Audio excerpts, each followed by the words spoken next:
Yeshua doesn't actually say that there will be no married people in the resurrection, or that existing marriages won't be continued, but rather that there will be no weddings.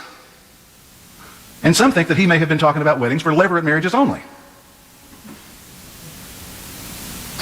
And is this idea of a woman who had been married more than once and having more than one husband in the resurrection really a problem? After all, in the Bible there were examples of godly men who had more than one wife. But it is hard, isn't it? At least for some of us, to imagine being married to more than one person at a time, even in the kingdom of God after the resurrection. That's a difficult concept. Hard to wrap your mind around that. Did Yeshua actually answer the Sadducees' question? Not explicitly. His answer may simply mean that in the resurrection, weddings will not be arranged the way they were before. That there will be no new levirate marriages occurring anymore because resurrected people don't die, so they don't need to be concerned with kids. There are some who see the possibility of marriage continuing in the resurrection.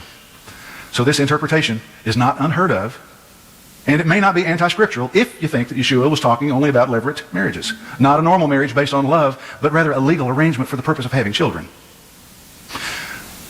Another idea to consider is that in Bible times, the way that marriages came to pass were pretty different from they are today. These days, somebody like Ilya sees somebody like Brooke and goes, hey. And they get acquainted. And they fall in love. And they make a mutual decision for a lifetime commitment of love and happiness as man and wife. Wasn't that way in Bible times. Kids didn't arrange their own marriages. That wasn't done. That's a relatively recent phenomenon in human history.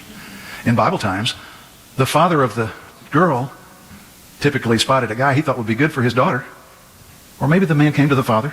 They would get together and they would make the arrangement for this marriage without much, if any, input from the girl. Sometimes the dad might ask her, you okay with this? But it wouldn't have been her idea. So the groom was expected to give her father a dowry, a payment of money for his daughter's hand. And in this way, the young man was almost buying his bride in a legal contract. So maybe Yeshua's words here could mean, in the resurrection there will be no buying and selling of women and legal contracting like you are used to.